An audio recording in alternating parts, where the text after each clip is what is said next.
नमस्कार दोस्तों, ये मेरा कक्षा 10वीं का हिंदी का मॉडल पेपर है। आपको इस मॉडल पेपर का संपूर्ण उत्तर भी इसी वीडियो में मिलने वाला है। दोस्तों, ज्ञान की बात करें तो इस मॉडल पेपर में से आपकी बोर्ड परीक्षा में 30 से 40 नंबर के प्रश्न पूछे जाने वाले हैं, इसलिए आप इस मॉडल पेपर को पूरा अच्छे से याद कर लीजिएगा। आपको इस मॉडल पेपर का संपूर्ण उत्तर भी इसी वीडियो में मिलने वाला है, तो यहाँ पर देख लीजिएगा।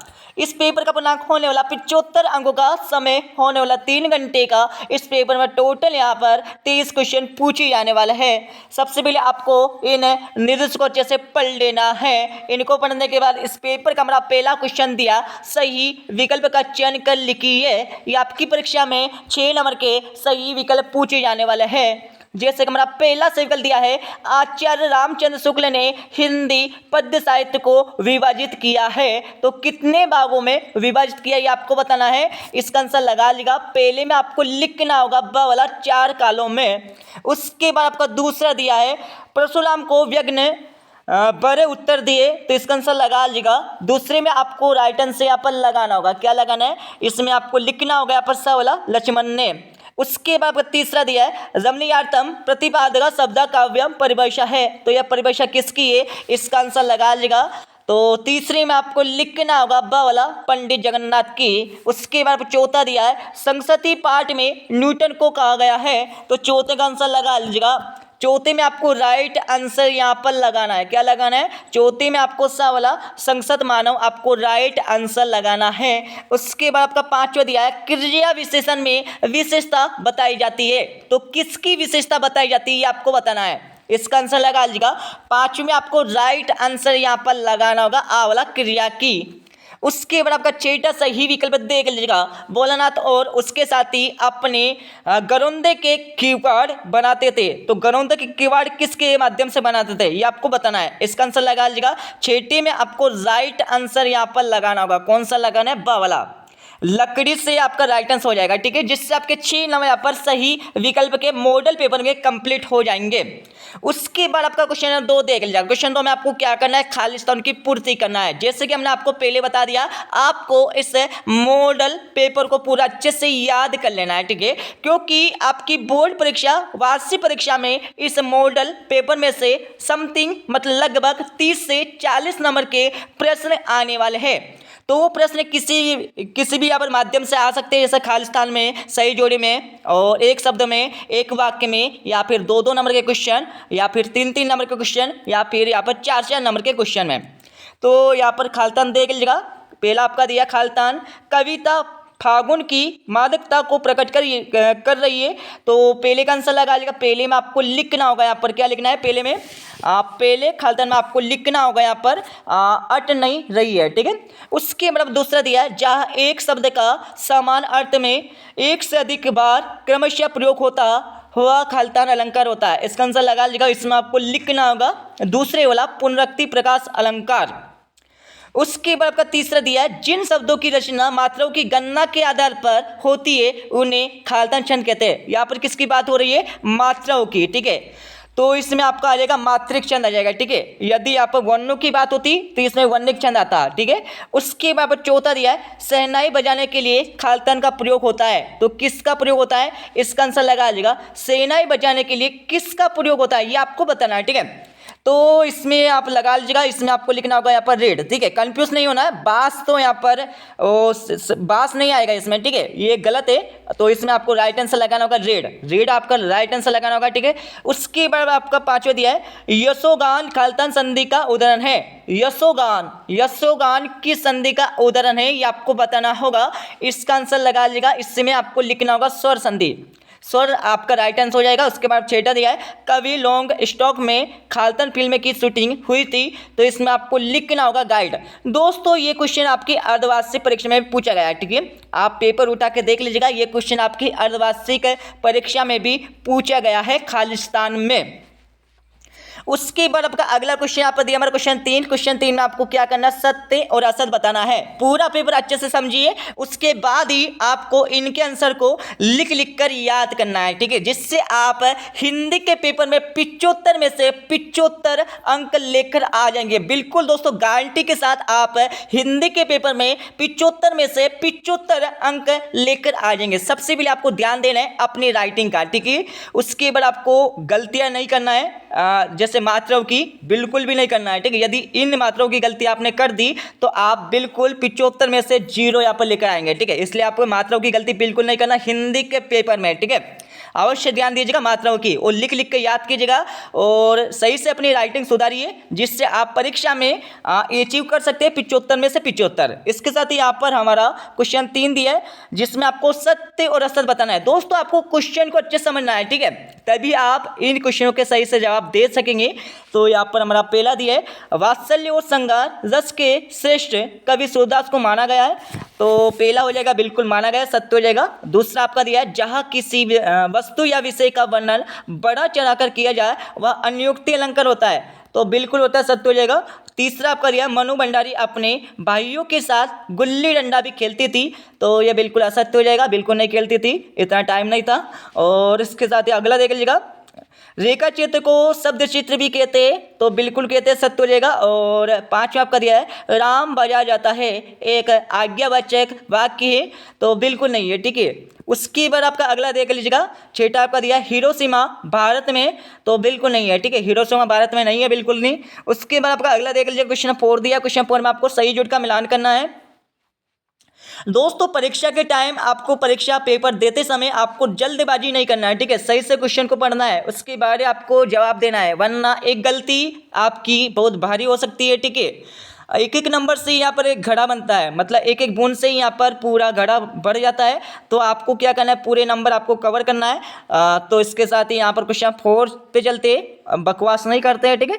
तो यहाँ पर देख लीजिएगा, आधुनिक कबीर में आपको लिखना होगा, आधुनिक कबीर कौन है, नागार्जुन जी, ठीक है। और चौपाई में आपको लिखना है, चौपाई में क्या लिखना है आपको, सम्मात्रिक चिन्ह आपको लगाना है, च वाला। और बालम खीरा में आपको लगाना है, तीसरे में क्या लगाना है, इसमें आपको लखनऊ आपको लिखना 6 वाला, ठीक है। समास के प्रकार कितने होते हैं, 6 प्रकार के होते हैं, ठीक है।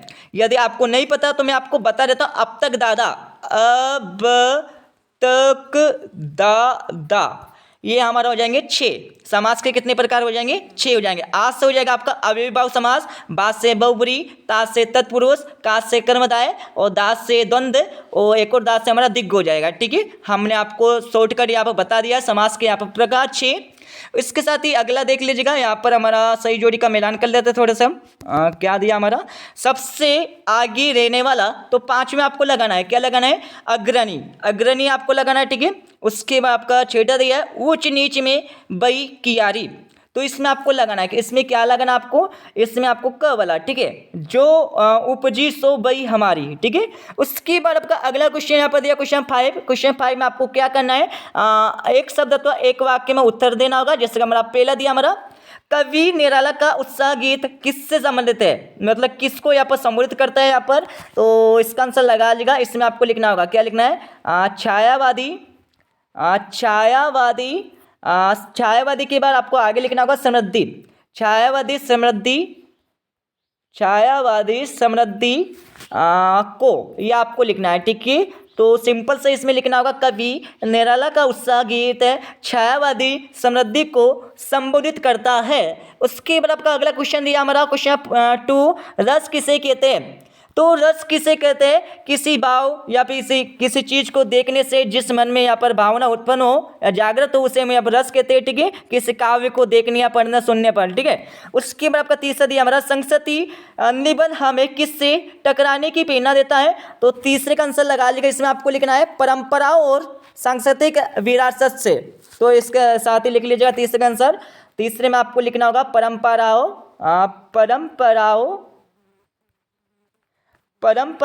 और, अच्छे से लिखिए, ठीक है, थोड़ा सा टाइम लग सकता है लिखने में, परंपराओं और सांस्कृतिक,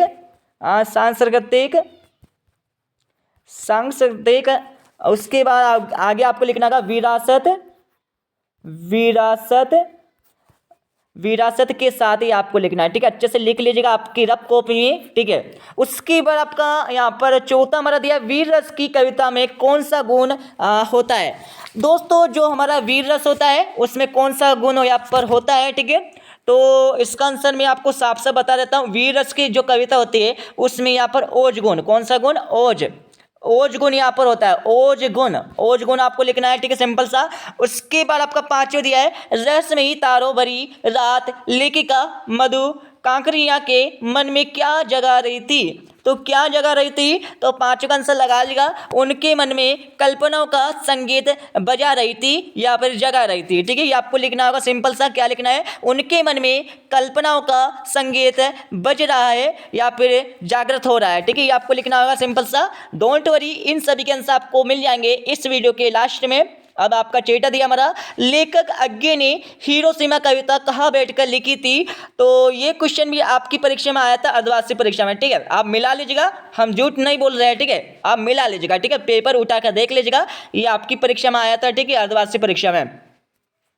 तो कहाँ बैठकर यहाँ पर लिखी थी, इसमें आपको लिखना होगा रेलगाड़ी में बैठकर, क्या लिखना है, रेलगाड़ी, रेलगाड़ी में बैठ कर यहाँ पर आपको लिखना होगा, ठीक है, अच्छे से लिख लीजिएगा। अब हम चलते हैं 2-2 नंबर के क्वेश्चन पर। तो यहाँ पर हमारा छठा क्वेश्चन दिया, रीतिकालीन काव्य की कोई दो विशेषता या फिर प्रवृत्तियाँ आपको लिखना है, ठीक है। आपको कंफ्यूज नहीं होना है, विशेषता और प्रवृत्तियाँ दोनों सेम होती है, मतलब समान होती है। और तो क्वेश्चन आपका दिया है, नई कविता की कोई दो विशेषता है प्रवृत्ति आपको लिखना होगा, ठीक है। इन सभी के आंसर आपको मिल जाएंगे इस वीडियो के लास्ट में। अब आपका सातवां क्वेश्चन हमारा दिया, तुलसीदास अथवा जी शंकर प्रसाद की काव्यगत विशेषताएं निम्नलिखित बिंदुओं के आधार पर लिखना होगा। दो रचना आपको लिख देना है, ठीक है, और भाव पक्ष और कला पक्ष आपको लिखना है, ठीक है। सिंपल सा दो रचना आपको याद करना है इसमें, और भाव पक्ष और कला पक्ष आपको याद करना है। इन सभी का आंसर आपको मिल जाएंगे इस वीडियो के लास्ट में। आठवां आपका दिया, परशुराम ने सहस्त्रबाहु का वध क्यों किया था, लिखिए। अतो क्वेश्चन आपका दिया है, स्मृति को पाते बनाने से कवि जी शंकर प्रसाद का क्या है। दोस्तों ये बिल्कुल नए नए यहाँ पर क्वेश्चन आए इस मॉडल पेपर में, ठीक है, बिल्कुल नए नए क्वेश्चन है। तो पूरे के पूरे आपको इस मॉडल पेपर को अच्छे से तैयार कर लेना है, हमने आपको पहले बता दिया है। ज्ञान की बात करें तो यहाँ पर इस मॉडल पेपर में से 30 से लेकर 40 नंबर के प्रश्न आपकी बोर्ड परीक्षा, वार्षिक परीक्षा में आने वाला है। जो आपका पेपर होने वाला है ना 5 फरवरी को आपका पेपर होने वाला है, ठीक है, हिंदी का। तो उस पेपर में बिल्कुल यहाँ से प्रश्न पूछे जाएंगे। उसके बाद आपका अगला देख लीजिएगा, यहाँ पर हमारा अगला दिया है, कवि नागार्जुन ने फसल को हजार खेतों की मिट्टी का गुण धर्म क्यों कहा है, और लिखिए। उसके साथ ही आपका तो क्वेश्चन दिया हमारा, संगीतकार किन किन मुख्य रूपों में मुख्य गायिकाओं की मदद करते हैं। और 10वां क्वेश्चन आपका दिया, महाकाव्य खंडकाव्य में आपको कोई दो अंतर लिखना होगा, ठीक है। तो बहुत सिंपल सा क्वेश्चन दिया है, ठीक है। महाकाव्य में सर्ग मतलब 8 से अधिक सर्ग होते हैं, खंडकाव्य में 8 से कम सर्ग होते हैं, ठीक है। और महाकाव्य में पात्रों की संख्या अधिक होती है, खंडकाव्य में पात्रों की संख्या बहुत कम होती है। बहुत सिंपल सा है, ठीक है। उसके बाद आपका तो क्वेश्चन दिया हमारा, स्थायी भाव और संचयी भाव में आपको दो अंतर लिखना होगा। और इसके साथ ही आपका अगला देख लीजिएगा, यहाँ पर दिया हमारा 11 क्वेश्चन, द्वचन के लक्षण उदाहरण से आपको लिखना होगा। तो क्वेश्चन आपका दिया है, मानवीकरण अलंकार की परिभाषा आपको उदाहरण से लिखना होगा। 12 क्वेश्चन आपका दिया, आना एक उन्हीं सूत्र के अनुसार गद्य की प्रमुख विधाओं के आपको नाम लिखना है। तो क्वेश्चन आपका दिया है, नाटक और एकांकी में आपको दो अंतर लिखना है, ठीक है। नाटक और एकांकी में आपको दो अंतर लिखना है, ठीक है। दोस्तों आपको एक बात ध्यान देना है, आपको दो ही अंतर याद नहीं करना है, ठीक है। समथिंग आपको 3 से 4 अंतर याद करना है, ठीक है, क्योंकि ये क्वेश्चन कभी कभी यहाँ पर 4-4 नंबर या फिर 3-3 नंबर में पूछा जा सकता है, इसलिए आपको 3 से 4 यहाँ पर आपको अंतर याद करना है। और 13वां क्वेश्चन आपका दिया है, रामवक्ष बेनीपुरी अथवा यतीन्द्र मिश्र की साहित्यिक विशेषता निम्नलिखित बिंदुओं के आधार पर लिखना होगा। दो रचना आपको लिखना है, भाषा शैली आपको लिखना है, ठीक है। उसके बाद आपका 14 क्वेश्चन आपका दिया है, कैप्टन बार बार मूर्ति पर चश्मा क्यों लगा देता था, लिखिए। तो क्वेश्चन आपका दिया है, बाल गोविंद भगत की पुत्र वधु उन्हें अकेला क्यों नहीं छोड़ना चाहती थी। उसके बाद आपका 15 क्वेश्चन दिया है, सुशिर वाद्यों से क्या अभिप्राय है, सेनाएं की सुशिर वाद्यों में शाह की उपाधि क्यों दी गई है। तो क्वेश्चन आपका दिया है, किन महत्वपूर्ण आवश्यकताओं की पूर्ति के लिए सुई धागों का आविष्कार हुआ होगा, लिखिए, ठीक है। ये तो आप मन से भी लिख सकते हैं, ठीक है। उसके बाद आपका 16वां क्वेश्चन आपका दिया है, 16वां क्वेश्चन में आपको क्या करना है, यहाँ पर देख लीजिएगा। निम्नलिखित वाक्यों के लिए एक शब्द लिखिए। पूरब की ओर बहने वालों को क्या कहते हैं, ठीक है, और जिसे बांटा ना जा सके उसे क्या कहते हैं, ये आपको बताना है। तो क्वेश्चन आपका दिया है जिसमें आपको मुहावरों का अर्थ लिखकर मुहावरों का प्रयोग करना होगा। और इसके साथ ही आपका 7वां क्वेश्चन दिया है, भोलानाथ अपने साथियों को देखकर सिसकना क्यों भूल जाता है, लिखिए। दोस्तों ये क्वेश्चन आपकी परीक्षा में कभी कभी यहाँ पर एक एक नंबर में पूछा जा सकता है, ठीक है, एक एक नंबर में भी ये क्वेश्चन आपकी परीक्षा में पूछा जा सकता है, इसलिए अच्छे से याद कीजिएगा। और तो क्वेश्चन आपका दिया है, गंटोक को मेरठकश बादशाहों का शहर क्यों कहा गया है, ठीक है। उसके बाद आपका अगला क्वेश्चन यहाँ पर दिया हमारा 18वां क्वेश्चन। 18वें क्वेश्चन में आपको क्या करना है, यहाँ पर एक काव्यांश आपको दिया है। इस काव्यांश का आपको क्या करना है, सबसे पहले संदर्भ आपको लिखना होगा। संदर्भ के बाद आपको प्रसंग लिखना है। प्रसंग के बाद आपको भावार्थ या फिर कह सकते हैं वाक्य आपको करना है, ठीक है। तो इसका आंसर आपको मिल जाएगा इस वीडियो के लास्ट में। उसके बाद आपका इसका 8वां क्वेश्चन दिया है। इसके 8वें वाले क्वेश्चन में आपको सेम वही करना है जैसे कि हमने आपको ऊपर वाले क्वेश्चन में आपको बताया है। अब यहाँ पर हमारा 19 क्वेश्चन देख लीजिएगा। 19वें क्वेश्चन में आपको गद्यांश दिया है। गद्यांश के आपको वही करना है, संदर्भ लिखना होगा सबसे पहले। संदर्भ के बाद आपको प्रसंग लिखना होगा। प्रसंग के बाद आपको यहाँ पर वाक्य करना है, ठीक है। अच्छे से याद कर लीजिएगा, इनके आंसर आपको मिल जाएंगे इस वीडियो के लास्ट में। और अब यहाँ पर हमारा 20वां क्वेश्चन देख लीजिएगा। इसमें आपको क्या करना है, हाथ घड़ी का एक आकर्षक विज्ञापन तैयार आपको करना होगा। तो क्वेश्चन आपका दिया है, वार्षिक परीक्षा की तैयारी के संबंध में दो मित्रों के मध्य संवाद आपको लिखना है। संवाद का मतलब होता है बातचीत, क्या होता है, बातचीत करना मतलब, ठीक है। उसके बाद आपका 21 क्वेश्चन दिया हमारा। इसमें आपको अपठित काव्यांश दिया है, गद्यांश दिया है, ठीक है। और इसमें आपको अच्छे से पढ़ लेना है। इनको पढ़ने के बाद इसके नीचे आपको पहला, दूसरा, तीसरा 3 क्वेश्चन दिए। तीनों के आंसर आपको ऐसे चार्ट कर लगाना है, ठीक है। और इनके आंसर आपको मिल जाएंगे इस वीडियो के लास्ट में। ये 21 वाला क्वेश्चन है ना आपकी परीक्षा में, ये फ्री के नंबर है 4, ठीक है। इसमें आपको कुछ भी याद नहीं करना है। और तो क्वेश्चन आपका दिया है, इसमें आपको सेम वही करना है जैसे कि हमने आपको ऊपर वाले क्वेश्चन में बताया। और समझ लीजिएगा, जैसे हमारा पहला दिया है, उपयुक्त गद्यांश का उपयुक्त शीर्षक लिखिए। तो इसमें किसके बारे में ये हमारा गद्यांश दिया है, इसके बारे में आपको लिखना होगा। दूसरा और तीसरा क्वेश्चन आपका दिया है, ठीक है। उसके बाद आपका 22 क्वेश्चन दिया। 22 क्वेश्चन में आपको क्या करना है, 22वें क्वेश्चन में आपका क्वेश्चन आपका पूछा है, अपने जिले के जिलाधीश को ध्वनि विस्तरक यंत्रों पर प्रतिबंध लगाने हेतु आवेदन पत्र लिखिए। आवेदन पत्र आपको इसमें लिखना होगा। तो क्वेश्चन आपका दिया है, हाई स्कूल परीक्षा में प्रावीण्य सूची में प्रथम स्थान प्राप्त करने पर अपने मित्र को एक बधाई पत्र देना होगा, ठीक है। इसके साथ आपका 30 क्वेश्चन दिया है। 30वें क्वेश्चन में आपको क्या करना है, बहुत सारे छात्र यहाँ पर इस क्वेश्चन में कंफ्यूज हो जाते हैं जिससे उनको परीक्षा में समथिंग 2 या 3 नंबर ही मिल पाते हैं। तो इसमें क्या क्या करना है, सबसे पहले यहाँ पर देख लीजिएगा, रूपरेखा सबसे पहले लिखना है, ठीक है। क्या लिखना है, रूपरेखा। रूपरेखा लिखकर आपको लिखना होगा किस प्रकार से, मैं आपको बता देता हूँ। रूपरेखा पहला ऑप्शन में आपको लिखना प्रस्तावना। उसके दूसरे ऑप्शन में लिखना किसी के बारे में यदि आप लिख रहे हैं, ठीक है। पर्यावरण का महत्व, पर्यावरण क्यों आवश्यक है, ठीक है। पर्यावरण क्या होता है, पर्यावरण दिवस कब मनाया जाता है। इस प्रकार से आपको समथिंग 1 से लेकर 10 पॉइंट या फिर 7 पॉइंट यहाँ पर रूपरेखा में आपको लिखना होता है। उसके बाद आपको पूरा यहाँ पर निबंध लिखना है, ठीक है। जो आपने रूपरेखा में लिखा ना, उसका पूरा का पूरा आपको वर्णन करना होता है, ठीक है। तो इस प्रकार से 4 नंबर यहाँ से कंप्लीट होते हैं आपके, ठीक है। आप सिंपल से यहाँ पर निबंध लिख देते हैं, रूपरेखा नहीं लिखते, जिससे आपके 2 या 3 नंबर यहाँ से मिल पाते हैं। इसलिए आपको ध्यान देना है परीक्षा में, रूपरेखा आपको सबसे पहले लिखना है, उसके बाद ही आपको निबंध की पूरी यहाँ पर मतलब पूरा आपको छापना है, ठीक है, पूरा लिखना आपको। अब मैं आपको इस पेपर का आपको फुल सॉल्यूशन मतलब फुल उत्तर आपको बता देता हूँ। हाँ, तो अभी यहाँ पर इस पेपर का आपको सॉल्यूशन मतलब उत्तर बता देता हूँ जिससे आप इस पेपर को पूरा अच्छे से याद कर पाएंगे। तो यहाँ पर जो हमारा हिंदी का मॉडल पेपर है, यहाँ पर इनके उत्तर लगाते जाइए और अपनी रफ कॉपी में भी लिखते जाना है, ठीक है। यहाँ पर देख लीजिएगा, पहला क्वेश्चन आपका पूछेगा था सही विकल्प वाला, तो यहाँ पर सही विकल्प का आंसर हमने आपके लिए लिख रखा अच्छे से। यहाँ पर स्क्रीनशॉट भी आप ले सकते हैं और ये हमारे खालतन के आंसर आपको हो जाएंगे, ठीक है। अच्छे से लिख लीजिएगा। खालतन के बाद यहाँ पर नीचे हम आएंगे जिसमें आपको सत्य और असत्य बताने के लिए बोला गया था। यहाँ पर देख लीजिएगा, और क्वेश्चन 4 में आपको सही झूठ का मिलान करने के लिए बोला गया था। और क्वेश्चन 4 के बाद यहाँ पर क्वेश्चन 5 में आपको एक शब्द अथवा एक वाक्य में उत्तर यहाँ पर लिखने के लिए बोला गया था, ठीक है। अच्छे से देख लीजिएगा।